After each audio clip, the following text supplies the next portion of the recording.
All right, today we're going to talk about something huge, a cultural shift that's blowing up online and, it's really starting to change the dating game in real life. So let's just get right to it, shall we? Is it possible that this thing that was always kind of taboo, something you'd only see in movies, is actually becoming the new normal for a ton of women out there? Okay, so to get into this, we have to start with a social media thing. There's this German model, Philly, and his short video clips have absolutely captivated millions of women. His comment sections, they're just flooded with messages exactly like this one, from women who are just completely hooked. But look, this isn't just about one guy getting popular online. This whole viral crush thing is actually a massive signal. It's pointing to a much bigger trend that has jumped from our phone screens into the real world. And it's not just him. You've got Russian singers, Turkish street vendors, you name it. Women are openly and kind of collectively celebrating younger, attractive guys online. They're building whole communities around these crushes they all share. It's fascinating. And you see this reflected everywhere, right? In celebrity culture and even in our movies. The whole story of an older woman with a younger man, it's not a tragedy anymore. It's not a warming. It's being portrayed as a real, compelling romance. Okay, so the big question is why? Why is this massive shift happening now? Well, it seems to boil down to two really powerful drivers. One is about feelings, and the other, well, it's about money. So first, there's this growing sense of disillusionment. A lot of women are talking about this deep disappointment with men their own age. They're mentioning attitudes that just feel, outdated, dismissive, and honestly, just exhausting. They walk in hoping for a partner, but feel like they're being interviewed to be a nanny. And this quote, wow, it just nails that feeling, doesn't it? It's that frustration women get when their own success, their own life story, is just brushed aside by a guy their age who automatically thinks he's the expert in the room. But here's the real game changer, the thing that changes everything. For the first time in history, a huge number of women are financially independent. They're earning enough that they don't need to pick a partner just for security. And that freedom, it completely flips the script. The whole selection process changes from that old model, which was all about survival, to a brand new model that's purely about desire, real connection, and genuine attraction. To really get how big of a deal this is, we got to peel back the layers of history a bit.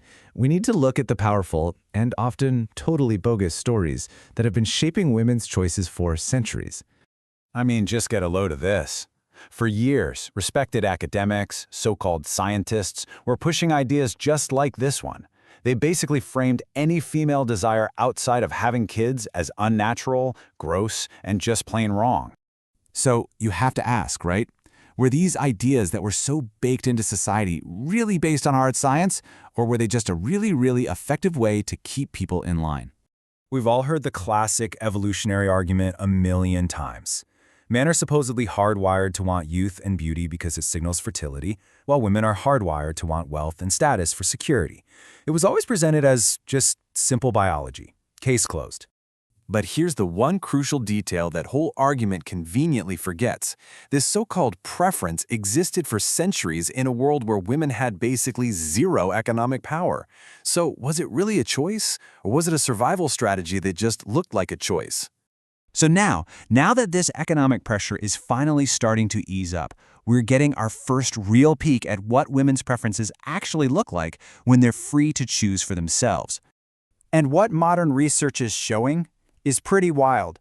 In countries with more gender equality, when the old pressures are off, men tend to double down on physical attractiveness. But women, their list of what's important gets way more complex, way more sophisticated. So it's no longer mainly about finding a provider.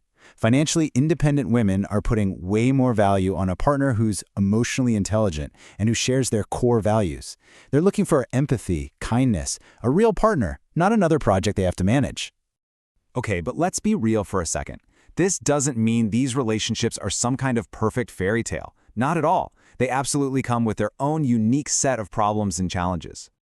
For starters, there's the risk of falling into that mom role, right? Where you're not just a partner, you're also the manager of the relationship.